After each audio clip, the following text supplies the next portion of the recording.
Hi, everyone. Welcome to Bear Creek Council's Living with Cougars program. I'm Ilona Popper. I want to tell you a little bit about Bear Creek Council. We're a grassroots environmental organization based in Gardner, Montana, a gateway community to Yellowstone National Park.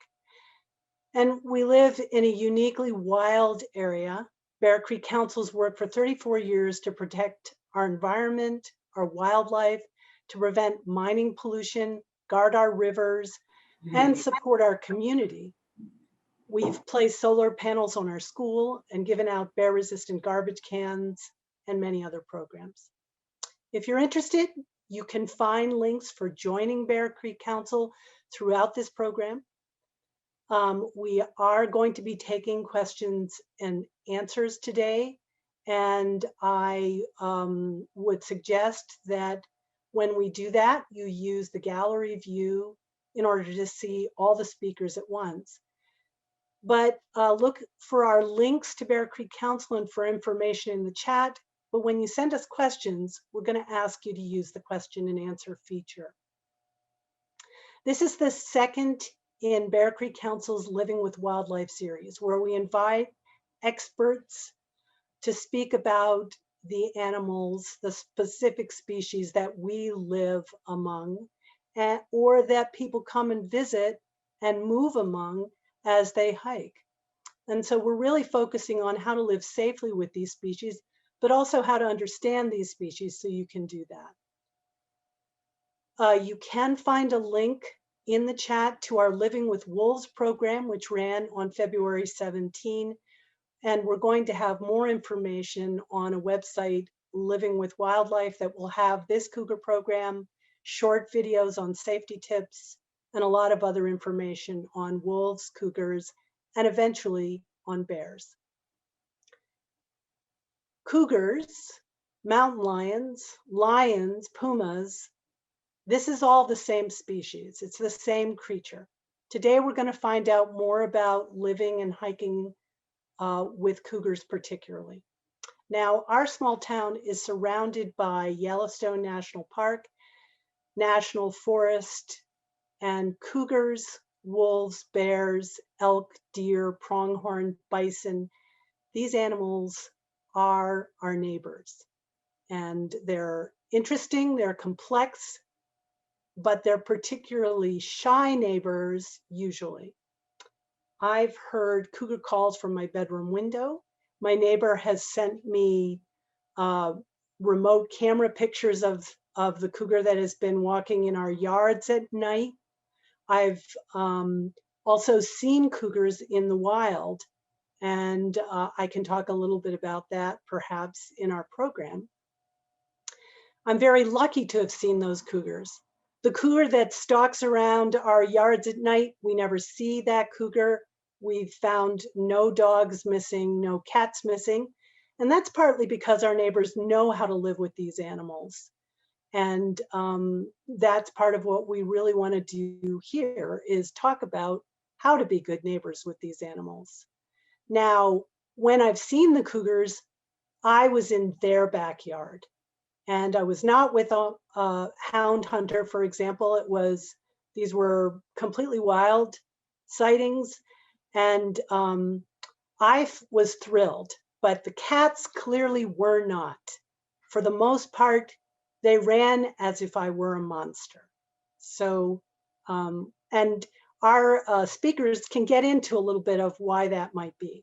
So cougars are especially furtive. They don't attack people very much. They can be dangerous, which is why we have this program. But in Montana and the greater Yellowstone area, they very, very, very rarely tangle with people. Through hunting, so the history of the cougar, like the history of all predators, has been one of probably glory days for those animals before European settlers, and then great loss of the species, also habitat loss, predator control. At one time, humans nearly wiped out cougars. But through good human choices, we have brought cougars back, like these other predators. And that includes a really excellent new management plan, several years old, in Montana. Jay Kolbe, one of our speakers, helped to inaugurate and write that plan. So he'll be able to talk quite a bit about that and what a good management program looks like and what it can do for bringing a species back. And then Dan Stahler, who works and researches cougars in Yellowstone National Park, can talk about what that research now shows us. But the bottom line is that we've made choices both to live with these animals. Our species made choices many years ago to live with these animals and then to try to eliminate them.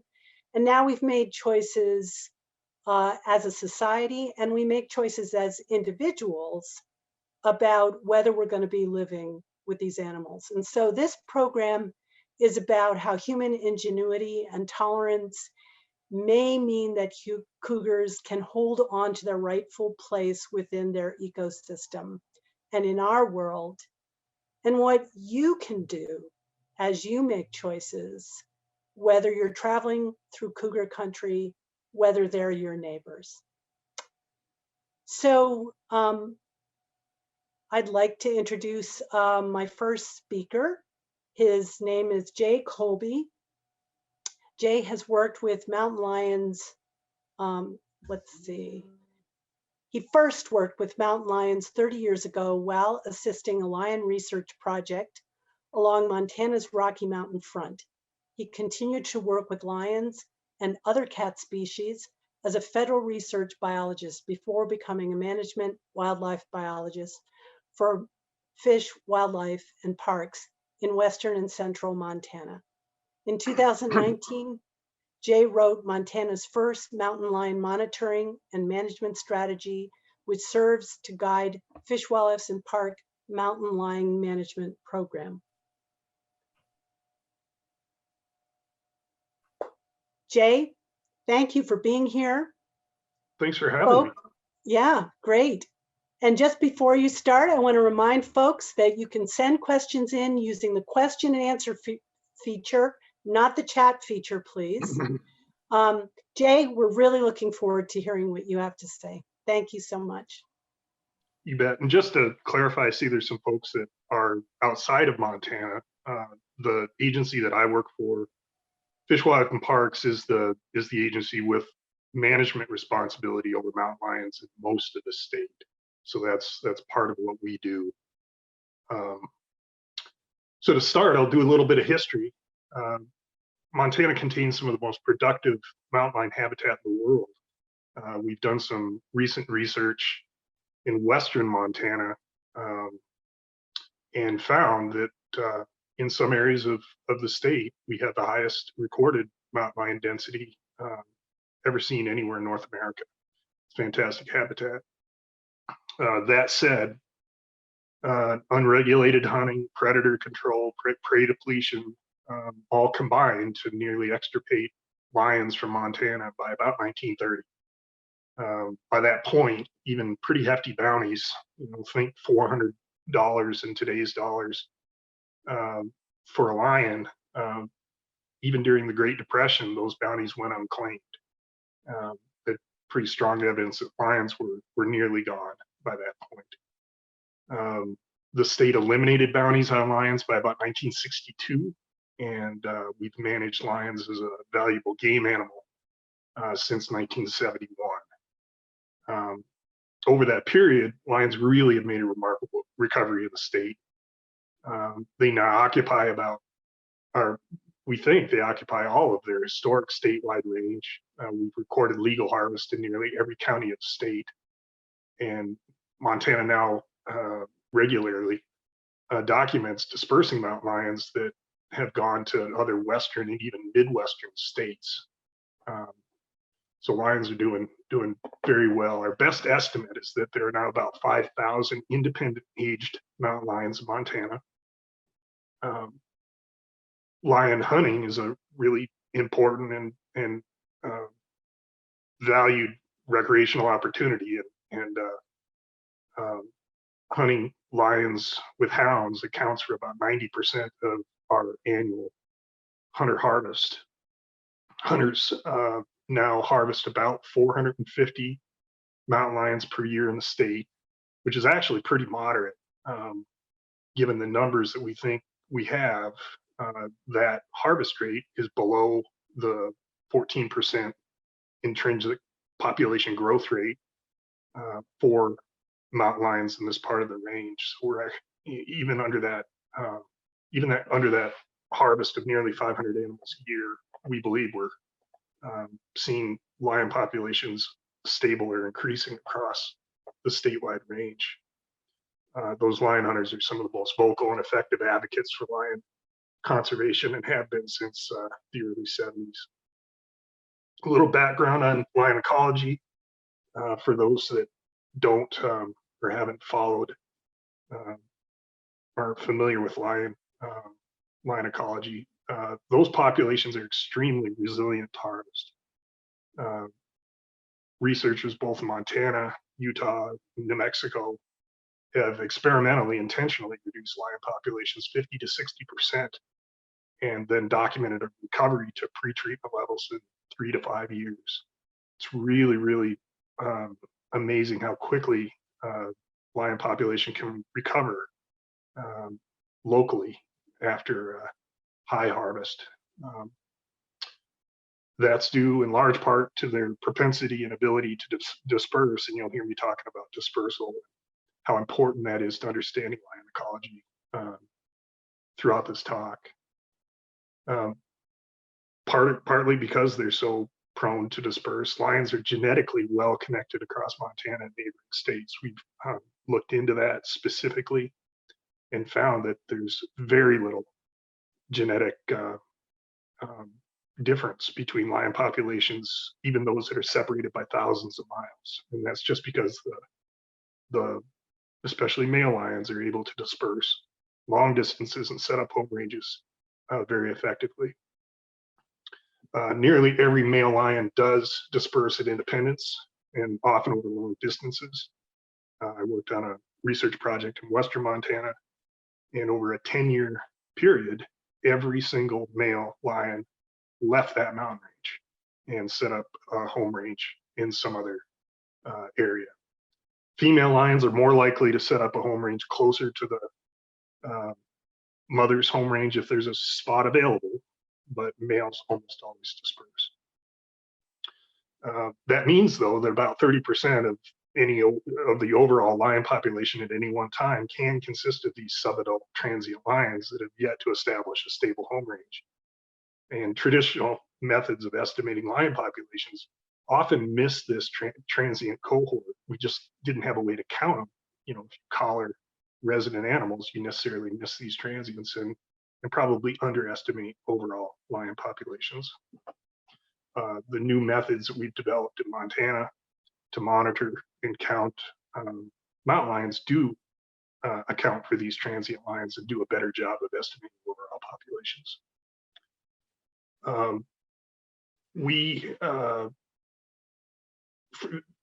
Ilona talked about that new management strategy. That strategy directs Montana to periodically sample mountain lion abundance and develop population estimates and estimates of population trend. But to do that, we have to recognize the need to monitor and manage lions at an incredibly large spatial scale. Traditionally, we thought in terms of a hunting district, say a mountain range or part of a mountain range. That's way too small to effectively monitor and manage mountain lions because of their ability and propensity to disperse. What we've learned is that you need to think in terms of large landscapes. In Montana, we've established what we call ecoregions that are between 20 and 80,000 square miles in size. And those, based on the science, are kind of the minimum size areas that you need to operate in order to track mountain lion population numbers and trend. You can consider those areas closed populations because of their size, but only if they're that large. So within those ecoregions, we periodically sample mountain lion abundance using some pretty sophisticated genetic-based mark recapture techniques. And we use trained houndsmen and biopsy darts that once a lion is in the tree, the dart hits the animal, falls back out, and we collect a small genetic sample from that dart, so we never have to handle the lion. And using a spatial capture recapture statistical method, we can develop some pretty rigorous population estimates every 3, 4, 5 years, so that we can keep tabs on that population. I know one of the focuses of this talk is to address conflict and ways to avoid it. People do live and work in lion habitat. FWP, people like me, some of our wards regularly respond to lion conflicts. They do happen. It's important to recognize up front that Montana law directs FWP to prioritize the protection of people, livestock, and pets in making our mountain lion management decisions. We're legally mandated to do that. That said, cases of mountain lions attacking people are exceedingly rare in this state, especially given the high lion numbers and their distribution across the state. There's been only one fatal attack in modern history. That was a 5-year-old boy in 1989, just north of Missoula. Of the several other non-lethal mountain lion attacks in Montana, most of those have involved children, and that pattern is common across mountain lion range in Western North America. Hopefully Dan will talk about what folks should do to reduce the risk of an encounter if you do happen to come across a mountain lion, and what to do if you're confronted by an aggressive mountain lion while you're out lion habitat. Depredation of livestock or pets is a lot more common problem. FWP documents around 150 head of livestock killed by lions each year. This is a significant underestimate. Many of the depredations go undocumented or undetected. FWP staff is routinely called to respond to habituated lions that are a potential threat to people or property. Because lions commonly live or travel through developed areas, like the one I was talking about earlier, they mostly travel at night and are rarely seen. Individual lions that are routinely seen during daylight hours near homes or people, or those that appear accustomed to human activity, have already become habituated and, for us, are a public safety concern. Unfortunately, individual lion behavior often escalates from natural to habituated to what we call a nuisance, and eventually to dangerous. And at that point, lions may begin killing pets or livestock or act aggressively toward people. We do everything we can to employ non-lethal means to discourage lion habituation by removing what attractants brought the cat to those developed areas in the first place, or by non-lethally hazing the lions using several different methods. Lions that depredate livestock or act aggressively toward people are almost always immediately lethally removed. Montana does not capture and relocate lions like we do grizzly or black bears. We've learned through experience and some research that relocated lions have poor survival. They often return to the capture location and are statistically more likely to cause future conflicts. The potential benefit of translocating a lion really isn't worth the risk to public safety. FWP policy describes these escalating management responses. Again, that's captured in that management strategy that I helped pull together, but allows trained biologists and wardens some fairly broad discretion to assess each situation individually and determine what's the most appropriate response. Just an example, I was talking with Lana yesterday. I got a call yesterday morning from a rancher that had been seeing a lion on his closed circuit cameras that he keeps in his calving barn. He'd been seeing this lion come into the barn since last Thursday. The lion killed several of the barn cats and a skunk actually in the barn Sunday and Monday. And the rancher understandably wanted that lion gone before he began night calving there next week. I called a local houndsman who went out with his dogs yesterday afternoon, chased the lion away from the barn without intending to kill it, but just wanted to haze it away from the barn. And I also issued the rancher a kill permit. Unfortunately, the lion was back in the barn this morning. The rancher did in fact shoot that lion, and I went out and picked it up. I believe that young lion showed a pattern of habituation that would have eventually led to livestock loss or somebody getting hurt. These are always difficult situations, but addressing the individual problematic lions can help increase public tolerance for mountain lions in general. Just for perspective, either my department or contracted agents with wildlife services lethally remove about 50 lions each year in Montana to protect public safety or when responding to livestock depredation. So that's less than 1% of the standing population of the state. Conflicts of people and livestock loss rates are also correlated with lion density in an area. We've again found that in some pretty compelling research in Oregon and Montana. And so efforts to reduce lion density in certain areas where conflict rates are high is another tool that we can use to try to increase public tolerance for lions in general. If folks do see a lion or lion sign, often you'll see tracks in the snow around developed areas, especially during daytime, or if you have pets go missing. We'd hope they'd call FWP immediately so we can investigate and begin a response. Often, and I'd say far more often than having to lethally remove a lion, we can solve a problem by removing attractants that might have caused the lion to be there in the first place, hazing the lion away before it becomes dangerous and needs to be lethally removed. So we do attempt to escalate our response to the best we can so that we can prevent having to ultimately lethally remove a lion that's become dangerous.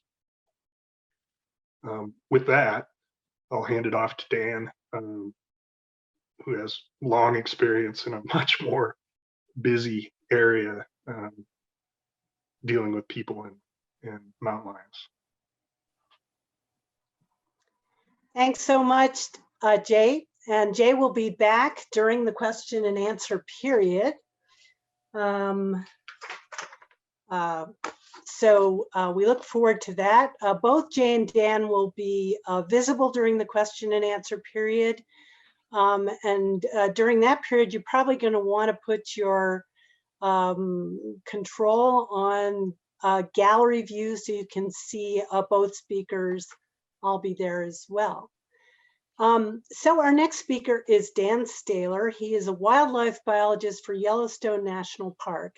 He first joined the Yellowstone Wolf Project 24 years ago and has served as its project biologist since 2002. He's been the project leader for the Yellowstone Cougar Project since 2014, and he helps lead the Yellowstone Elk Research Program as well. He serves as the park's Threatened and Endangered Species Coordinator, working with the ESA compliance, particularly for grizzly bears and Canada lynx. He was born and raised in Vermont. Dan earned a bachelor's degree in conservation biology from Middlebury College. And since first coming to Yellowstone in 1997, Dan received an MS from the University of Vermont, studying Yellowstone's predator-scavenger relationships, and a PhD at the University of California, LA, studying population genetics, social dynamics, and behavior of Yellowstone wolves. Dan is responsible for coordinating much of Yellowstone's multi-carnivore and multi-ungulate research programs. He's produced numerous scientific articles and publications on predator-prey dynamics, behavior, genetics, and the ecology of the greater Yellowstone ecosystem. And Dan contributes many hours of lecture time on these topics for a wide variety of audience, including ours today. Recently, Dan was an editor and co-author of a new book entitled Yellowstone Wolves, Science and Discovery in the World's First National Park, published by University of Chicago Press in December 2020. Dan and his family live in Gardner, Montana. Dan Stahler, welcome to our program. Thank you, Alona. Nice to be here with all of you out there. Always nice to hear some of our fellow partners with the state talk about their work as well. So nice to hear Jay and the stuff he's been doing. So I'm going to talk a little bit. I'm going to kind of focus the talk on Yellowstone in some ways, but it can apply to cougars really everywhere. And, you know, if you spend a lot of time outdoors in places where cougars live, you've likely been pretty close to a cougar. And you didn't know it, but the cougar did. You didn't see them, they saw you, and you had survived that encounter, and you are likely to survive future encounters when you're close to these animals. So simply put, you know, cougar sightings are rare. Actual encounters are even more rare. And that makes attacks extremely rare. I think over the last 120 years of recorded documentation, there's been 125 attacks and 27 deaths due to cougars. So it is possible. They're predatory, they're a large carnivore, but it's extremely rare. Now, as a species, their biology, they're very cryptic and secretive, and this has really been key to their survival and their success.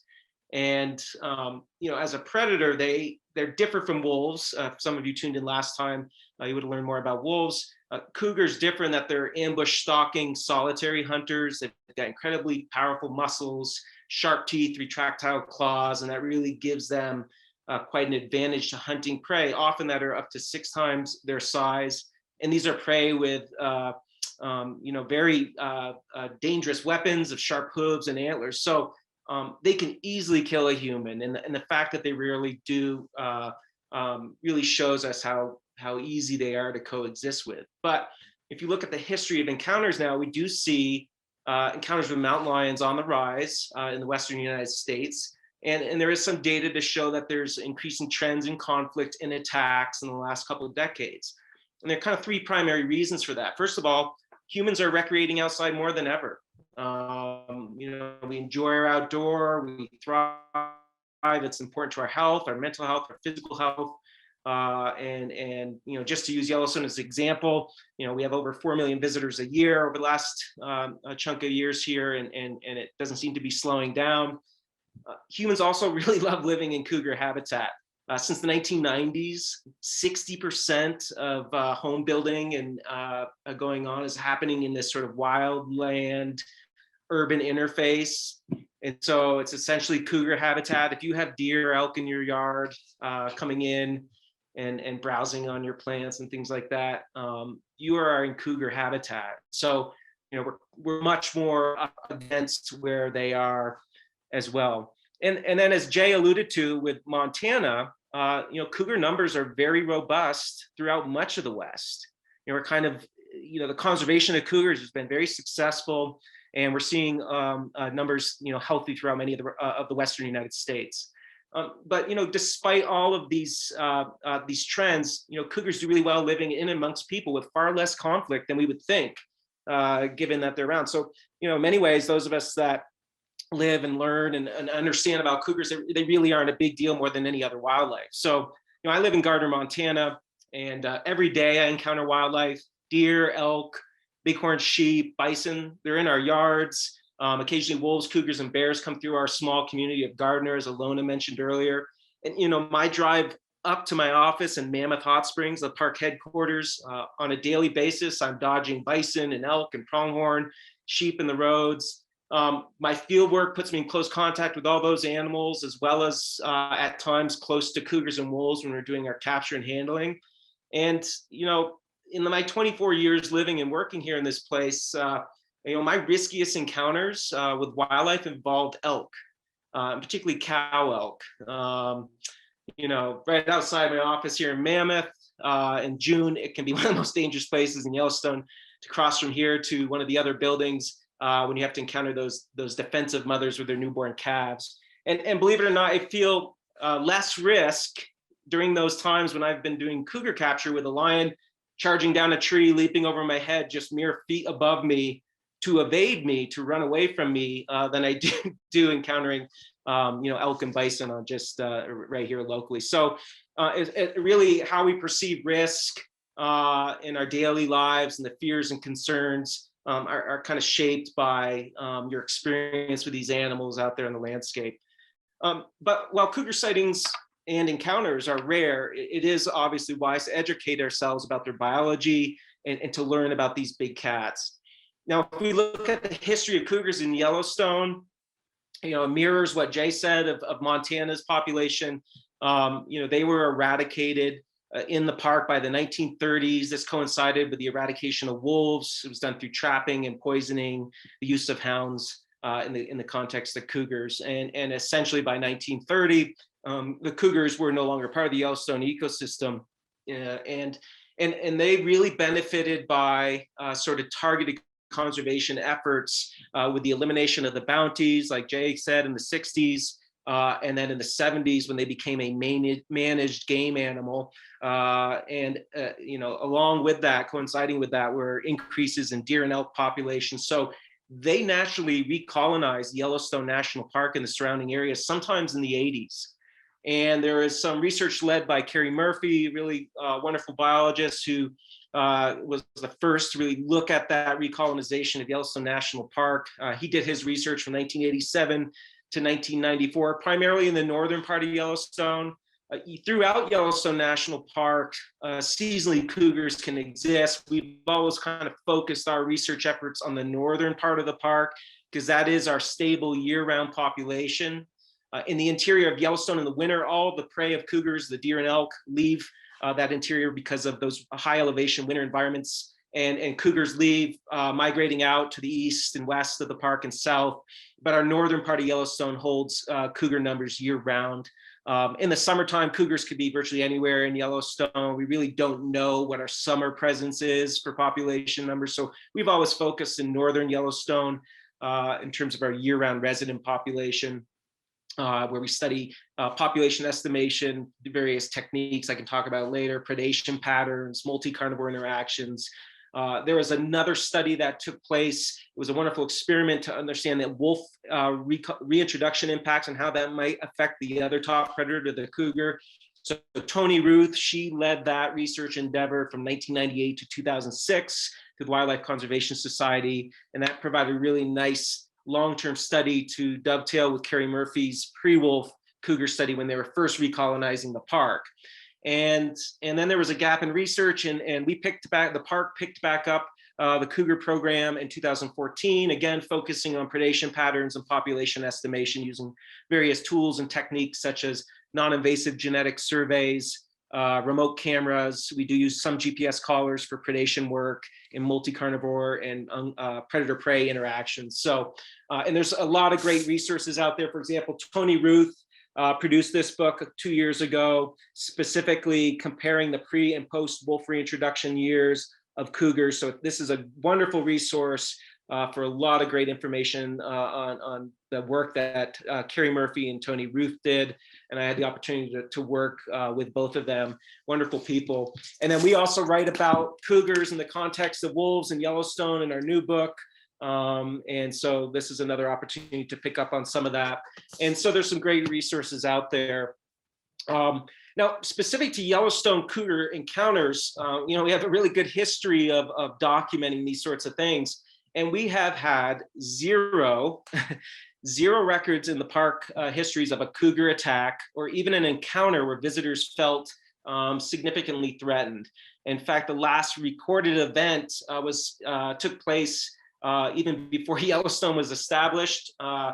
Truman Everett, who's a member of the 1870 Washburn Langford Doan expedition exploring this region, He became separated from his party. It's a great story if you ever get a chance to read it. For about 37 days in the wilderness. And at one point he writes quite fantastically really about being stalked by a cougar. It's debatable the accuracy of that as much as Truman Everett's storytelling was, but and that's really an impressive record for a place that has so many people visiting the park. Now, granted, the majority of our millions of visitors each year are largely roadside visitors.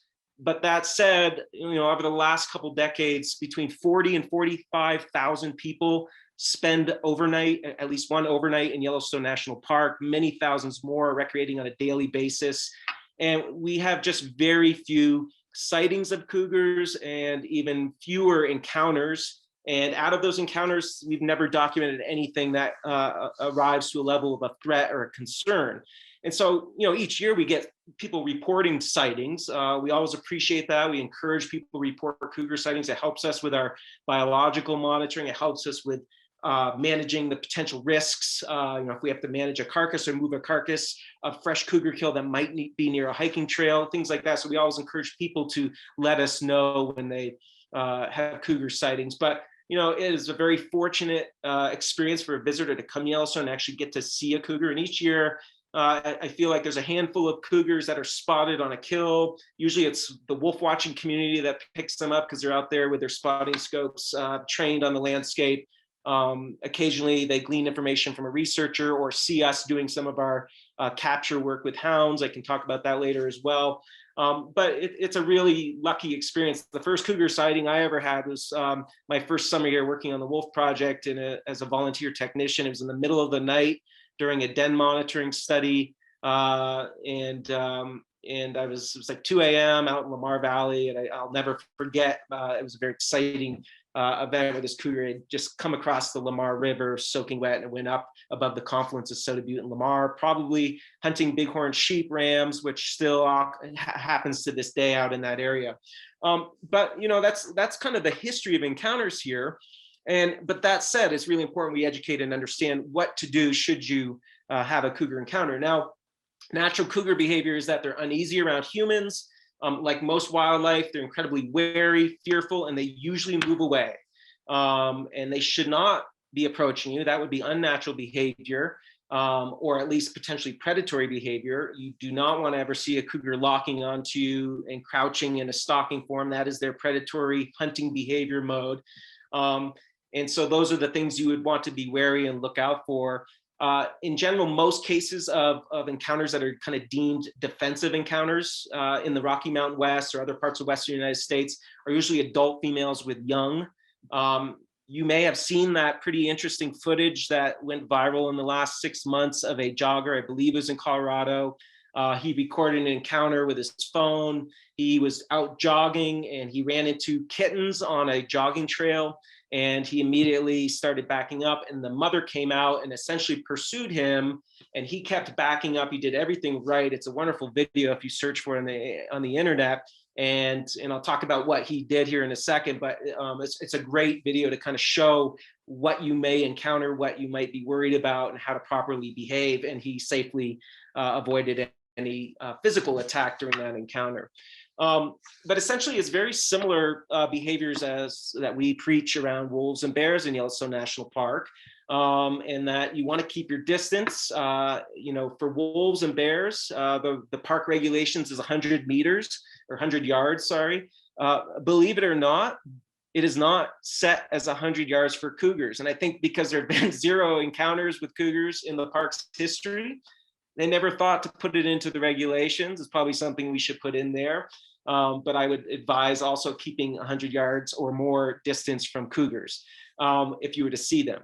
Now, I kind of think about a couple ways of interacting or potential to interact with cougars in the backcountry or out in the outdoor land. And we can talk about what you would do and what to be aware of if you recreate in cougar country. So I'll go over that first, and then I'll go over next what to actually do if you have an encounter. So just recreating in cougar country alone, you always want to be aware of your surroundings. We call it situational awareness, just understanding when you're out there, what is happening around you in nature. And that's just proper good behavior and how to be safe on a lot of levels. If you're out there and you're recreating with your pets, of course, you can't do that in Yellowstone National Park, but if you were outside on our National Forest Service lands surrounding Yellowstone or other areas where there may be cougars, you want to be cognizant of, if you're out there with your pets, having control of your dog at all times is really key. I personally hike a lot. It's an important part of what I do with my dog, off leash in the backcountry. So but I always have really good control of my dog, and that's something you want to be careful of. Unlike with wolves, you're unlikely to draw in a cougar, and that's because cougars have evolved with wolves, and their natural reaction to a dog is to flee and often go up a tree to escape. But there is always that potential that they could draw into you. You want to hike in groups. You want to make noise to alert wildlife of your presence. And this is the same thing with bears and wolves. If you're hiking with children, you want to keep children close to you. You want to teach them about the risks out there and about the dangers. Small individuals, particularly children, are much more prone to attacks based on the history than adults. If you're out there camping, you want to keep your campsites clean, hang your food, sleep away from your cooking areas. Again, cougars are less likely to be drawn into food reward as bears are, but it can happen. You want to store your food properly. And you want to carry bear spray, and you want to be more aware at dawn and dusk when these animals are more likely to be out there in the landscape hunting. You never want to feed wildlife because this could draw in predators such as deer and things, and you don't want to approach wildlife, particularly young of the year. Obviously, if you see cougar kittens, you'd want to stay away because mother is likely nearby. You also want to be alert when you stop and rest, and be aware of other animal calls going on that could draw or attract a cougar, and let people know where you are. So don't hike alone, or if you do, let them know where you're going to be. And this is just good human behavior. And so should you, just to finish up my session here, should you encounter a cougar up close, the first thing you want to do is assess the situation carefully and leave the animal in escape train. The vast majority of your encounters, that cougar is going to want to get away from you, and they will retreat from you given the opportunity unless they're being predatory. You want to stay calm, stand your ground, and unlike what you might read or hear about, you do want to maintain direct eye contact with cougars. When they encounter their prey, they're more likely to attack if their prey is unsuspecting. If you face off a cougar and keep that eye contact, that's going to be really important to seeing what that behavior is and how it's changing, and how you can keep maintaining your distance and avoid an attack. If you had children with you, you'd want to pick them up. Don't bend over. Do your best to keep your facing the cougar and back up, and have your child and pick it up and back away slowly. You never want to run. Running can trigger that chasing predatory response in a cougar like it does with bears, which could lead to an attack. You'd want to raise your voice, open up your jacket, make yourself look big, and clap your hands and throw sticks and stones. And that was key to that one video of that jogger. Once he hit that cougar coming towards him, this was that event I was talking about in Colorado, as soon as he hit that cougar actually physically with a rock, it turned and fled. And then on the unusual event, a cougar came at you to attack. Of course, if you had bear spray, that would be your first best line of defense. But if it actually grabbed onto you, you would want to fight. You'd want to fight with sticks, with rocks, with your hands.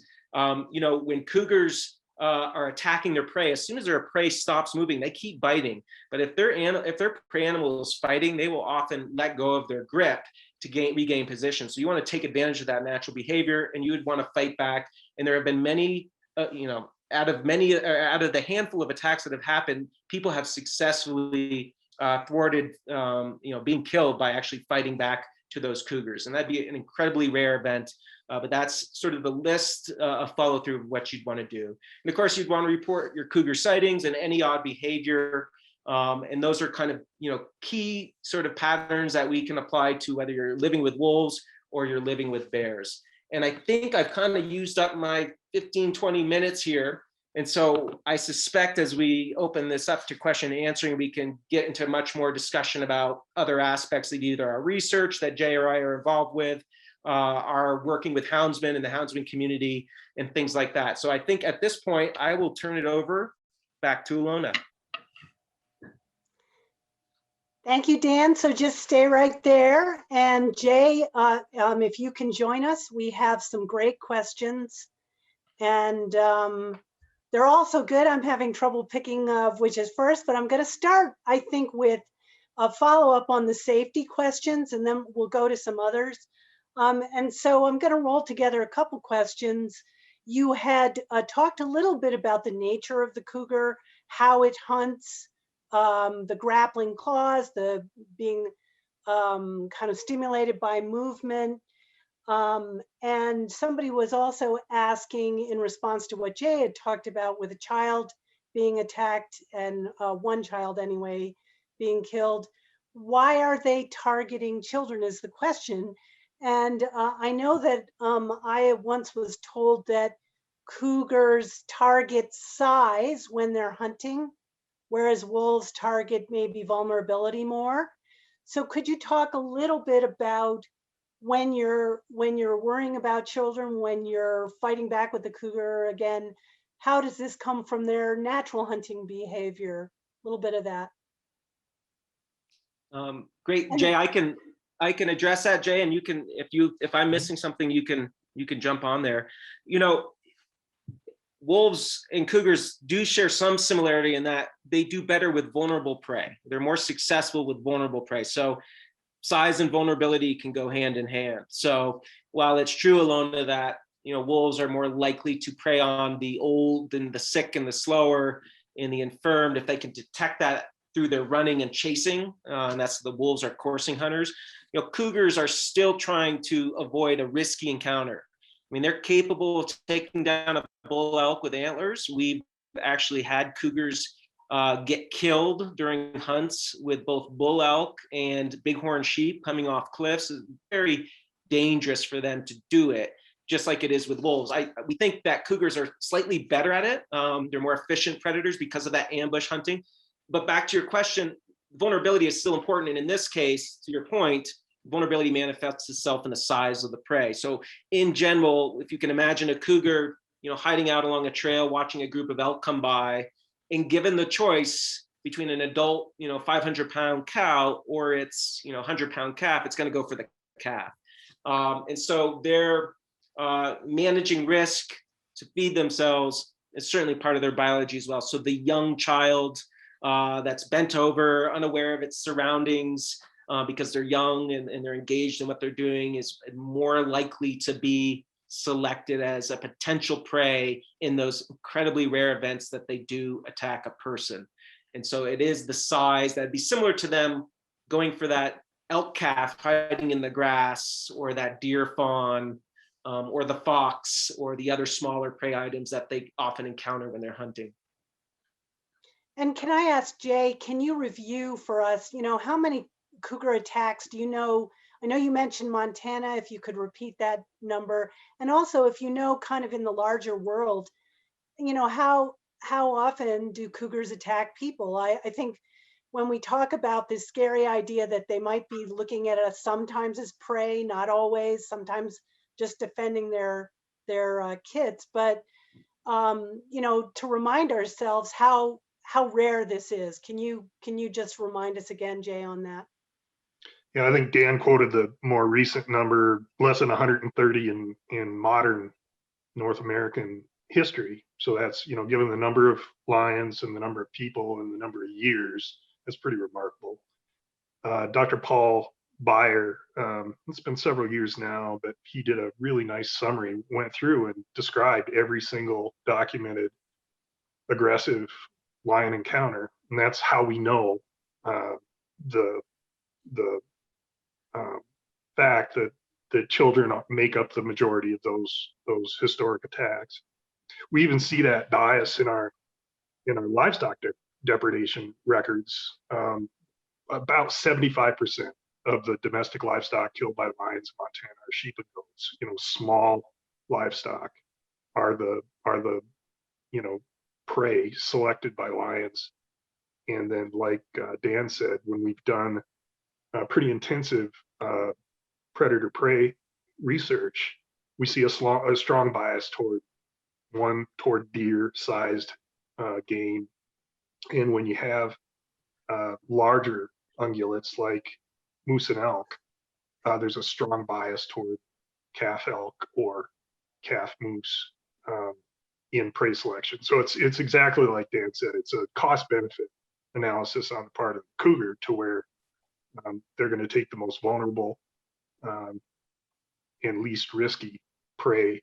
I'd also add in, we believe, I mean, the sample size is small enough that you don't want to infer too much, but we believe that the kids are also more likely to trigger that prey response by yelling and running when they see a lion, which may trigger that predator response in the lion. They're probably more apt to behave that way than an adult would, and that may be part of the reason why they're also a little more vulnerable.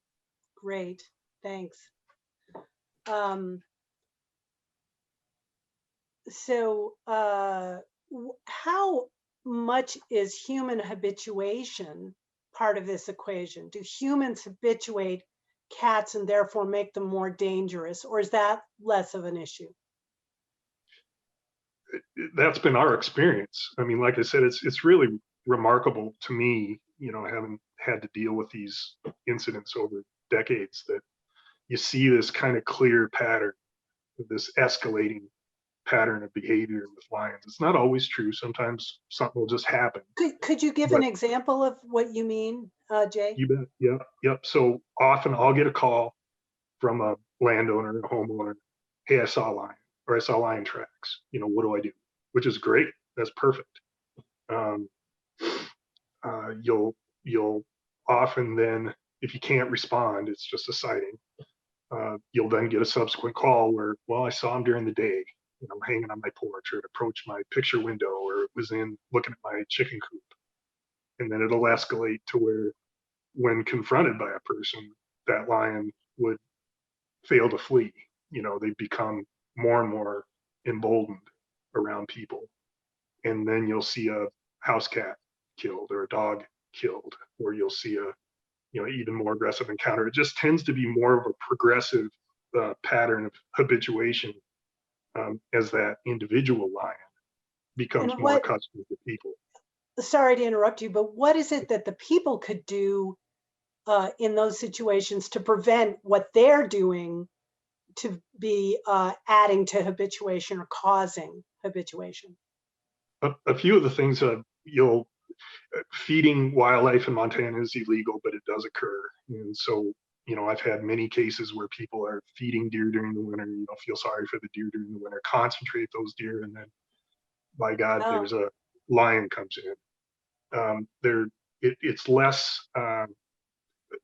commercial livestock producers are less able to mitigate, the risk of a lion encounter or depredation just because of the scale of their practice. But domestic, small, or hobby producers can change the way they manage their livestock to reduce the risk of habituation or loss of those livestock. Night penning, more lighting, better fencing, that kind of thing. You can implement those. Cats are nocturnal, right? The cats are nocturnal. I'm sorry, the cats are nocturnal, right? So that's where lighting helps. Yep, the lighting, just to make them less unhabituated animal, less comfortable around development, and there's ways to do that. It's just 100 little things that would hopefully prevent a cat from a mountain lion from becoming comfortable around development in the first place, and cutting off or truncating that pattern of escalating habituated behavior early, so that we don't have to intervene later. Great. So one of the questions I'm getting is, it's addressed to Jay. Dan, you may have something on this too after Jay answers. Could you speak to examples when hazing has been a successful strategy in averting conflict? We started a little bit in talking about that, but maybe more specifically what you can do with hazing to take a cat like the one you're talking about and turn it around before it starts to kill. Yeah, and I probably wasn't clear when I spoke earlier. It's more often successful than not. More often, I or other staff will respond to a report of a potentially habituated mountain lion. In most cases, we use houndsmen that we know that are willing to help. and will run that lion, put it up a tree. I may hit it with some non-lethal shotgun rounds like beanbag rounds or star rounds, just to make the point that you're not welcome here. This is an uncomfortable place to be. And then, most often we don't have subsequent problems with that animal. Sometimes, like the situation today and yesterday, that fails to work, and that lion is bound and determined to be, around people and around livestock. And at that point, we have fewer options. But I don't want to give the impression that lethal removal is the most common and the first response. It's not.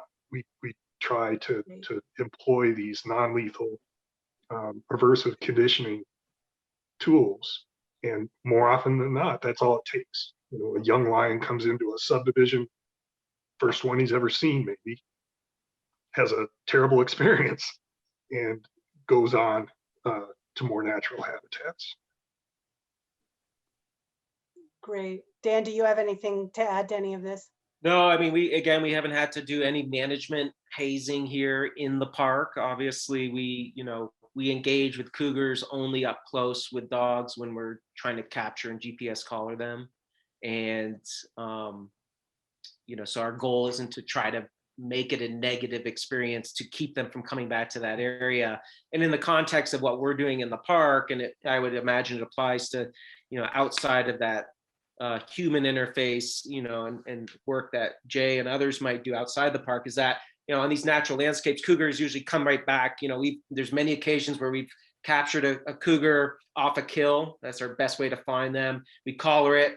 They're back at that kill within a couple hours, but it's in the backcountry of Yellowstone. So I think it's a different dynamic in how those cats interact with that, as opposed to the example that Jay's giving. And I live in Gardner, and every couple of years there's a cat that comes through to the town, makes a kill nearby. Sometimes people are fine with it, other times people aren't. And often that working with a local houndsman has been a really valuable tool to have in the toolkit for the public and the agency, whether it's the state or the park, to educate that cat and run it out of town and hopefully save its life. And like Jay said, that often is the end result. Is it successful? Right, and I just want to, it reminds me as I'm listening to you talk, Dan, you had mentioned about drawing a cat in the way we talk about drawing wolves in. And what I want to clarify, you were talking not about a human. It's not because you're human that they want to come in. It's because you have a dog with you. And in the case of a wolf will be drawn in by a dog, but not a person. And generally, a normal mountain lion will not be drawn into people either. Correct. Absolutely. Yes. To sort of clarify that, most commonly cougars are going to want to make gain distance between themselves and you, and they're less likely than a wolf to be drawn into a pet like a dog. And again, it's that sort of dynamic between dogs and cats, wolves and cougars. And so it is a different dynamic than with wolves, for sure, and bears. So I've got a lot of great questions here. I'll be bouncing back and forth through, there's so many good ones. So this one is quite different. The question is, are there lynx and bobcats in Yellowstone Park and in Montana? How do they interact with cougars?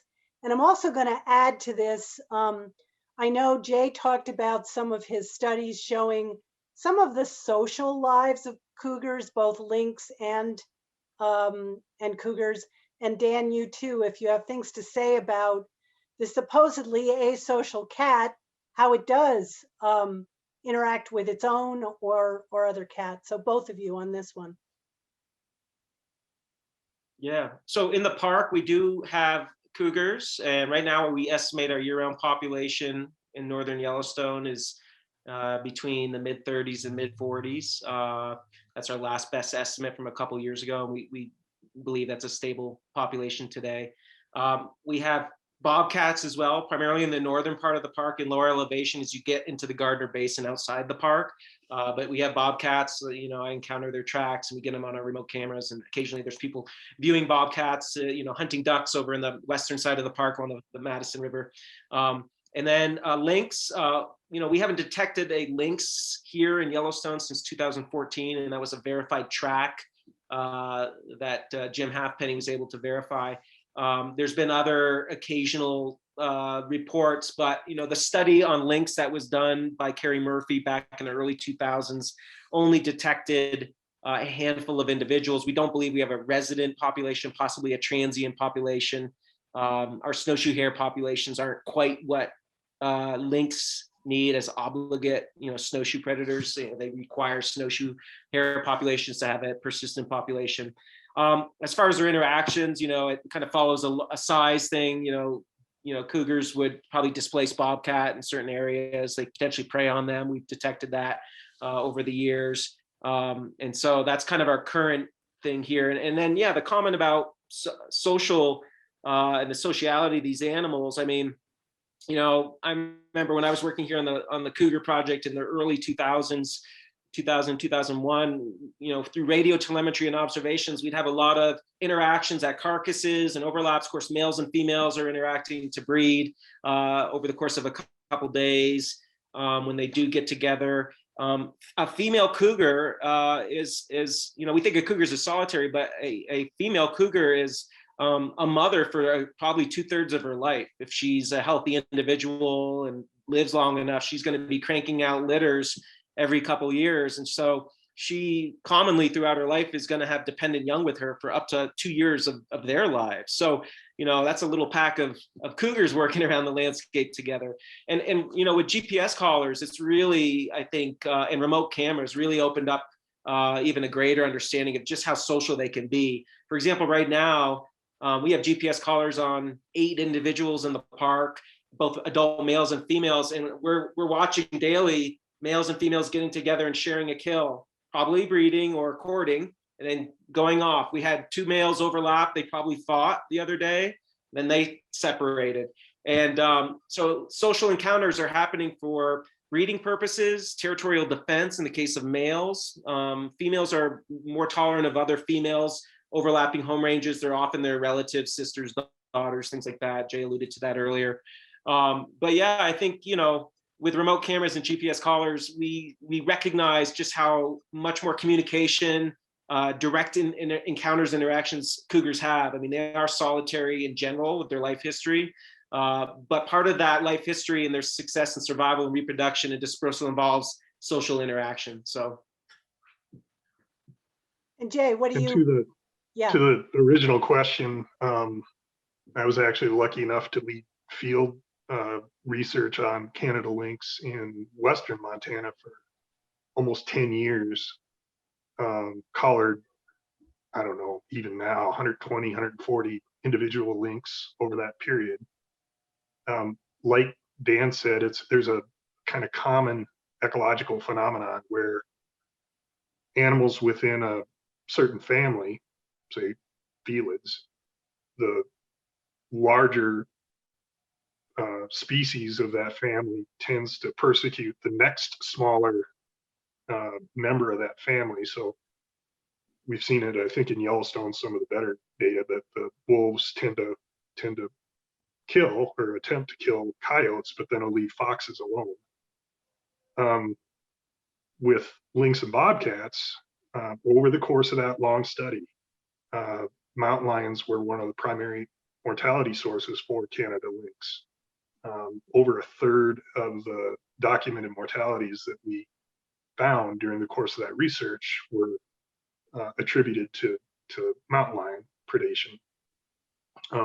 Most often, the lion didn't even feed on the lynx; they just killed it and symbolically sort of picked the fur and left.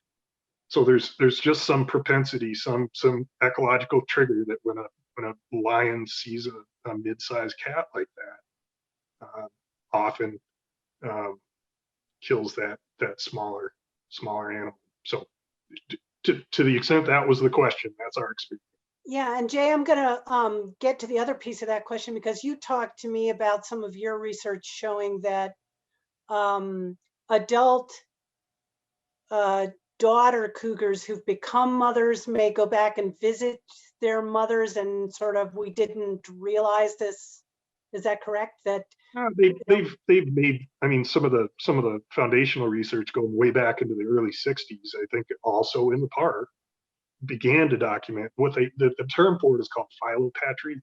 It's just the tendency for a female to tolerate her own offspring, you know, in or adjacent to her own home range, to sort of cede a portion or an adjacent home range to an offspring.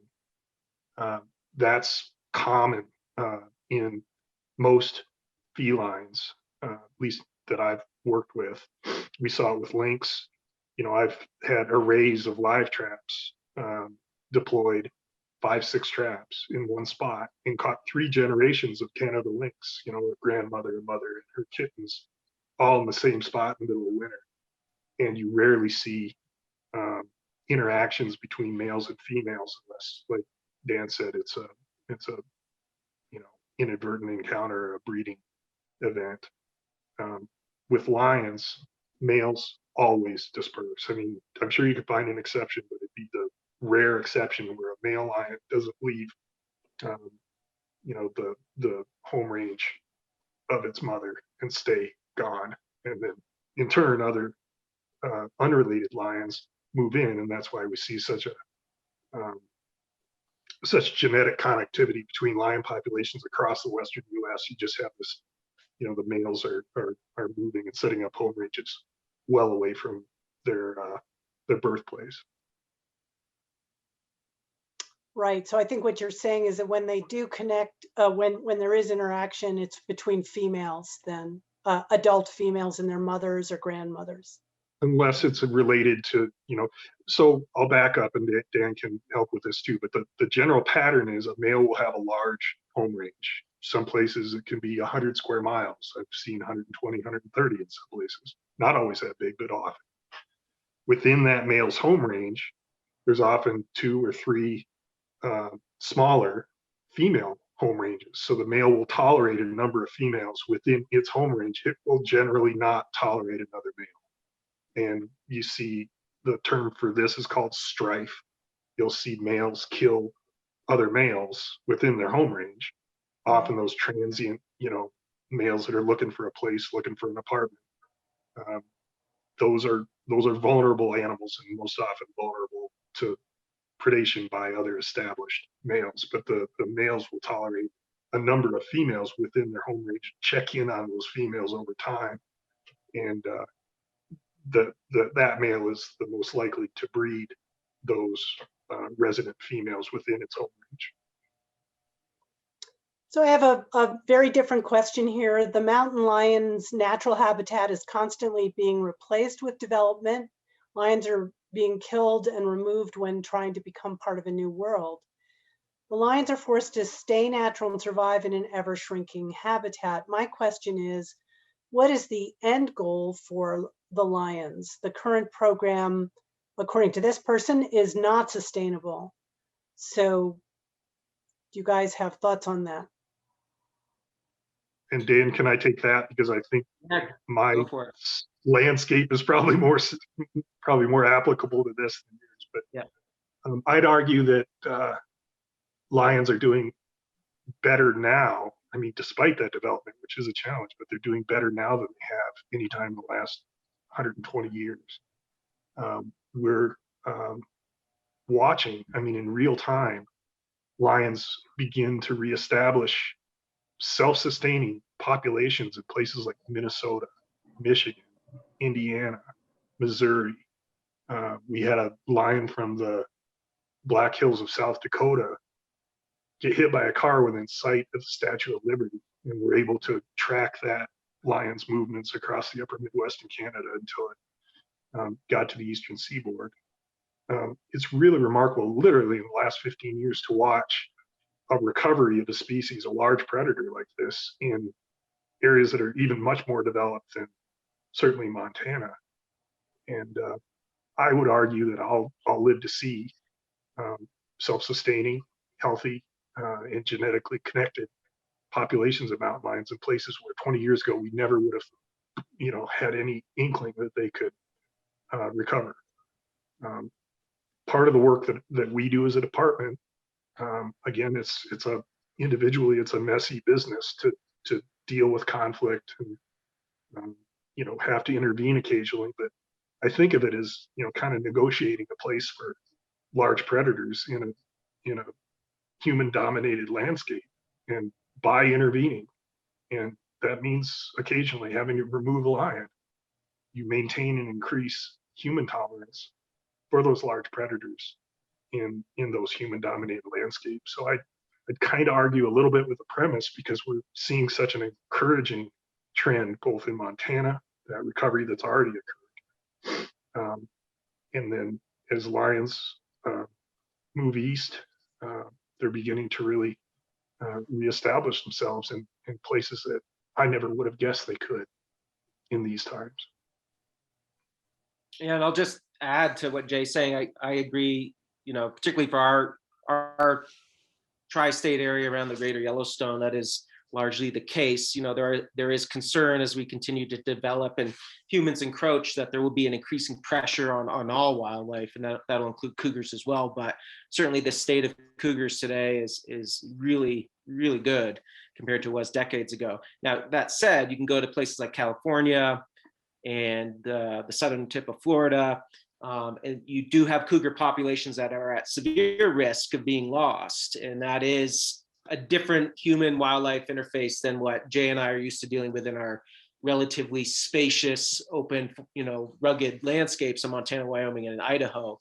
And those are real challenges for some of those populations where there is genetic isolation, largely because of highways and roadkill. The Florida panther and the lions in Southern California are great examples of that.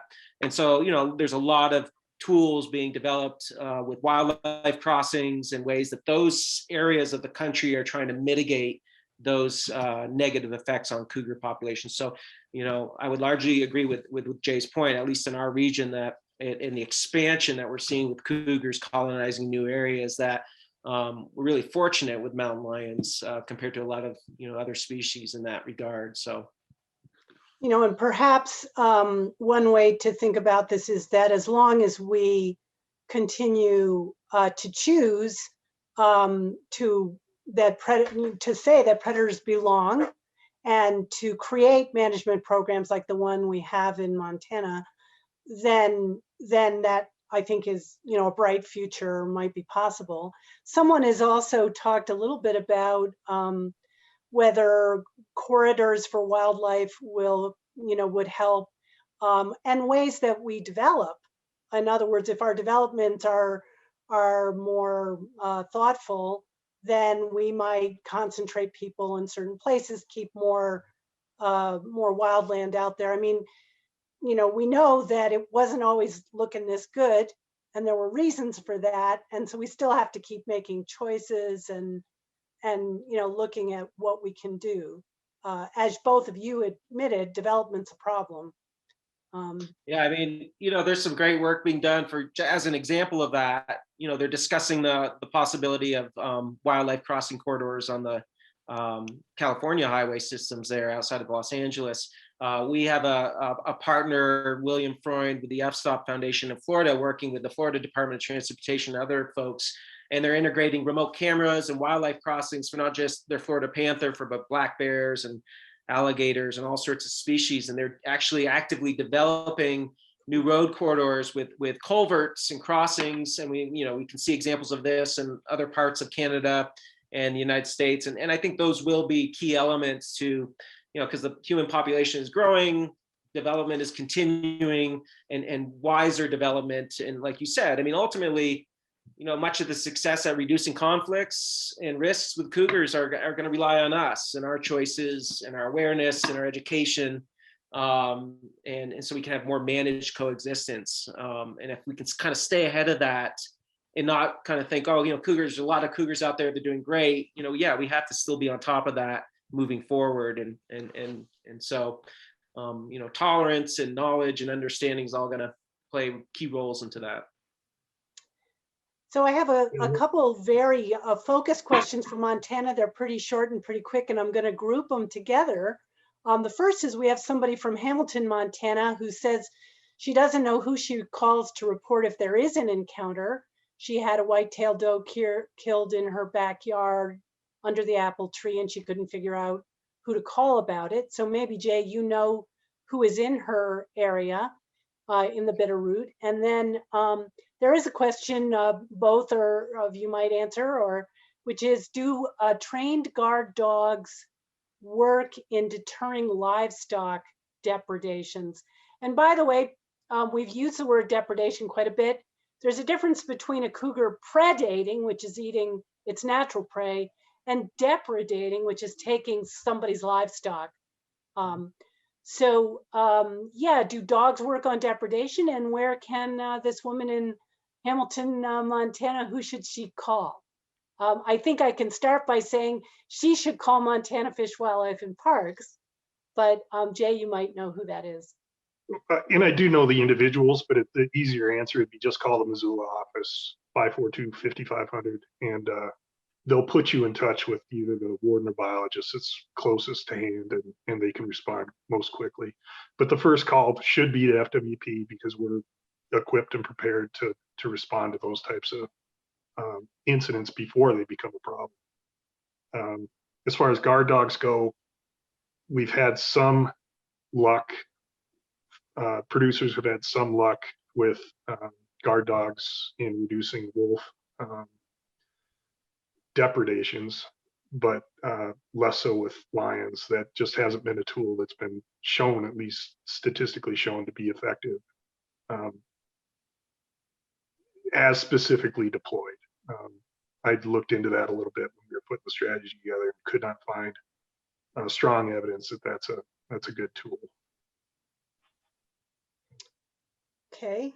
I am wondering, Dan, if there's any research that's coming out of your cougar program that has shown us anything that we don't already know about cougars.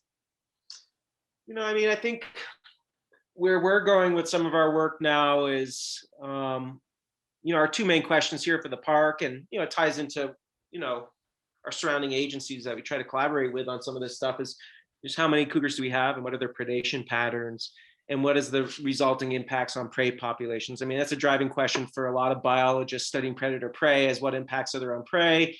You know, there's always a lot of excitement and passion about impacts of predators on prey animals, and having accurate information is really critical to properly learning to coexist and tolerate and manage both predator and prey, particularly for the states that are, you know, that's their responsibility to, you know, come up with management strategies. For us in the park, you know, our focus here is preservation and letting nature take its course, and that's just the difference between our jurisdictions and our mission statements for our particular agencies. But, you know, we are working with some cutting edge techniques. You know, a lot of biologists now are really embracing non-invasive genetic monitoring tools. You know, Jay's shop is doing that. We're doing that. You know, he was discussing the biopsy darting without having to handle a cougar. We've done some biopsy darting here, but we've been doing these winter track surveys where we track cougars and we pick up hair from bed sites, hair snagged on natural hair snags, blood even that they leave behind when they cut themselves on the crust of the snow, and we can get individual DNA, and it's spatially explicit. You know, we have a location on the landscape where we found individual A, and over time, how often did we find that same individual? What is his home range? And you can put that all into mathematical models to come up with reasonably accurate estimates of your population size, your sex ratio, your population growth, genetic relatedness, and kinship. So we're applying all those techniques. You know, we're in the process of still collecting data, and so we haven't pumped out a lot of recent stuff on that, but we're in the process of doing that with graduate students and part of our team. We're also working with GPS accelerometer collars, which is really exciting. In fact, let me just show you real quick. We have GPS collars that we're putting on cougars that have built-in accelerometers that are recording the 3 dimension of that animal. This is probably in reverse on the screen, I don't know. of that animal's movement 16 times a second. Essentially what you're seeing here is real data from one of our callers of a cougar stalking its prey from the accelerometer data. Here's a surge where it pounces on the animal, and then here's the caching and then eventually feeding behavior when they're twisting their head, and the three-dimensional axes of their head is showing a feeding signature. And this has been calibrated on captive cougars on treadmills measuring caloric expenditure doing these different activities. So we essentially can pull, a couple of years of data off a wild cougar and use modeling and statistical tools to go through and actually look at how many calories did it spend hunting, what type of prey, how many calories did it take in, what are those energetic costs, how does that involve energetic budgets and influence their survival and reproduction. And so that's really exciting, groundbreaking work that we're doing here, and using that information to understand, what are the needs of these animals on these landscapes? What does the energetics of a cougar in Yellowstone look like compared to one, possibly outside in a more human-dominated landscape? And how does our impact affect their energetics and their survival, essentially? And so those are some examples of what we're doing. We're working with a lot of remote camera, which gives great video footage on behaviors and interactions with other species. We have some great research here looking at cougars and wolves and elk and how they interact. And what we've learned from looking at GPS locations is that, essentially elk here are managing the risk of two different predators using very different habitats and hunting styles. Wolves are coursing hunters. They're more crepuscular, dawn and dusk, when they're hunting elk.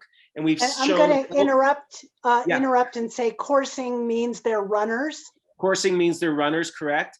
And so what we're learning is that elk are avoiding risky places at times of the day when wolves are more active hunting. And they're also responding to cougars. In fact, they're responding to cougar predation risk more strongly. And they're almost more worried about cougars than they are wolves. And so they're avoiding the thicker, forested, steeper terrain at times of the day when cougars are hunting, which is mostly at night. So here are elk and Yellowstone managing two different predators. They're both their main predator, but they're able to basically handle that predation risk. And that sort of use of that data, the GPS collars, integrating those three species together, it really tells us a lot about, how elk have evolved with these two carnivores for, hundreds of thousands of years, and they can manage predation risk. And again, it feeds into our knowledge of the fact that you can have healthy wolf, cougar, populations on the landscape and still have very healthy elk populations, because elk are able to manage that predation risk, and not all elk are getting killed. It's specific to age and sex class and time of the year. And so those are just some examples of some of the really exciting work we're doing with cougars here. Great. And Jay, do you want to talk to around the state how much cougars impact ungulate numbers? We know science doesn't really support. Why don't I let you talk first, and then I'll follow up if there's more. But I think people might be curious, how much are they impacting our ungulate populations, or not? Yeah, I mean, that's that's probably one of the most difficult questions to ask. I mean, Dan's probably shaking his head now too. I can't see him, but the predator prey and the predator effects on prey is just so complicated and so locally unique that it's a difficult one to answer. I can tell you just rule of thumb: lion will kill the equivalent of a deer a week. A female with young kills more often. Lions kill more often in the summer when when a carcass doesn't keep as long. A large tom mountain lion can kill the equivalent of 10,000 pounds of ungulate biomass every year. So yeah, they can have an effect, but in a lot of places in Montana now, we're dealing with a 5 predator system, 6 if you count people. Right. And each of those animals, like Dan and Tony before him, did some wonderful work in the Northern Range, showing that habitat partitioning in response to the different predation strategies and the prey's response to those, predator, new in wolves' case, new predators on the landscape. recent work that we did in the Bitterroot, we are dealing with 4 and in some places 5 predators that all contribute differently and at different times and exert different pressures on different age classes of these ungulates. And it gets very difficult to parse out what piece of that you can pin on lions or what piece of that you can pin on a wolf. There's a natural sort of tendency to want to do that, especially with a new predator, like when wolves come into a system, it's all the wolf's fault, and there's an initial adjustment period when you do have a new predator introduced into a system. I believe that prey does have a period of education where they have to learn to adapt their behavior in order to respond to that new predation pressure. And so you might see a initial and sometimes significant effect on prey populations, but in general, that tends to reach a stasis, a equilibrium point. And where we've seen, like in the northern range of Yellowstone and in the Bitterroot Valley and some other places around Montana, you might have seen a pretty significant, what appeared to be an additive mortality, the effect of that added mortality on a prey population, that tends to right itself over time, and you reach a stable equilibrium with predator and prey. So I very complicated, very locally, unique, and you need to be careful about saying lions do this, because it's a lot more complicated than that. Yeah, that's great to hear that. You're particularly emphasizing there are more than one predator. And when you're saying 4 predators, you're talking about wolves and cougars, who are more primarily predators. You're talking about bears, who prey some, but also take what cougars and. But I'd be careful, because we've learned. I mean, that's the conventional wisdom. I think wolves and lions are more obvious. But we've learned in certain parts of Western Montana and Idaho in particular, there's been a lot of work that black bears can be the primary calf predator, far and away sure. more important cats, during that's true. certain times of the year than lions or wolves, and likely have a much stronger effect on population growth rates than lions or wolves do. Yeah, So, good point. Yeah. Throw in newly recovering grizzly bears.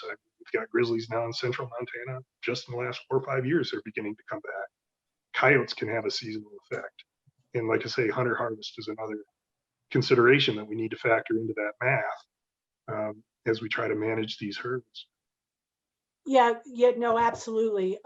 It does remind me that bears in the Yellowstone ecosystem, I believe, are the prime predator on during elk. That first 30-day period. In those first 7 days of life. Exactly. Dan's probably seen it 100 times. Go out to Antelope Butte, just watch these grizzlies mowing the lawn. I mean, they are literally coursing through, in a very organized way through that calving habitat. And black bears too. Yeah. Black bears too. We saw it in the Blackfoot with black bears. But yeah, they just very systematically, they'll show up before the birth pulse, anticipating it, and work that calving habitat to take advantage of that calf resource. And then after 30 days, that tends to decline for bears. For lions, calves are relatively consistently vulnerable to mountain lion predation for the first year of their life. There's really not that seasonal spike, but they are vulnerable to lion predation. So, like I said, it's really complicated. Right, and I was starting to say the 4th predator is us, the human, is also putting pressure as well on the elk.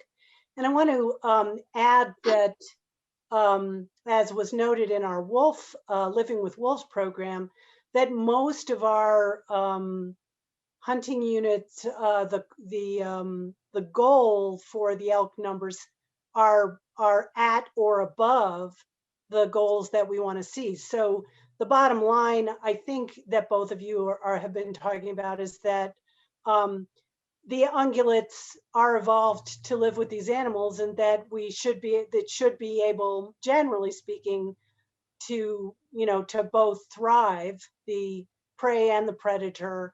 Obviously, when we're talking about throwing humans into the mix and other things, it gets more complicated.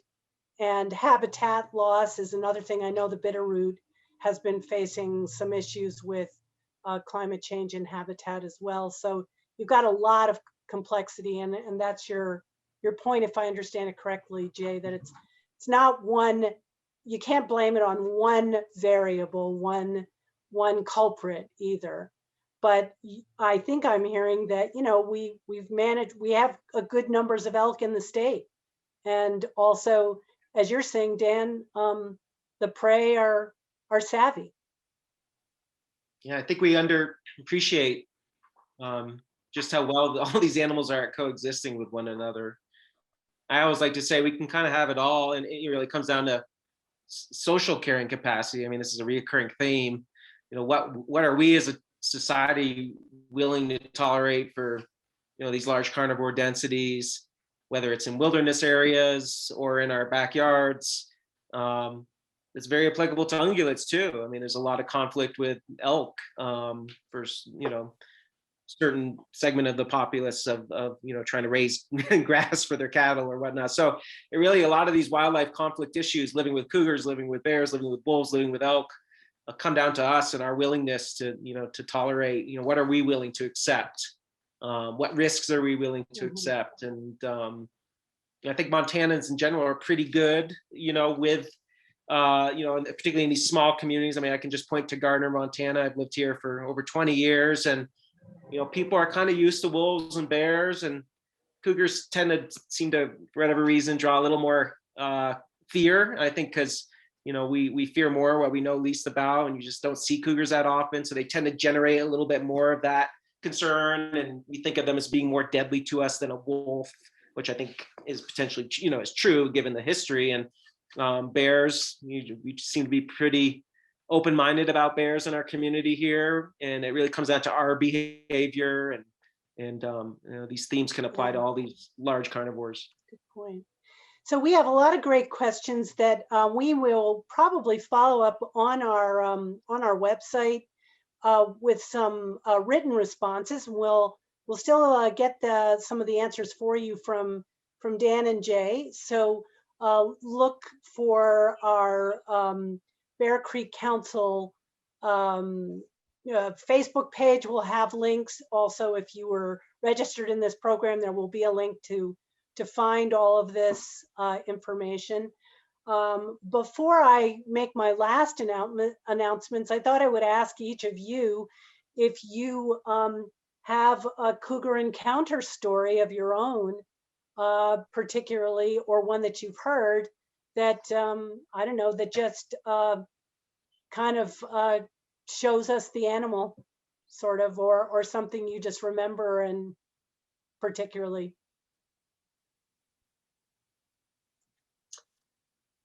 I mean, I've been lucky here in Yellowstone because of my work with them, and I've gotten to see them more than your typical person, both through capture events and just monitoring them. And I think I'll always remember this one time seeing a mother cougar with her young kittens.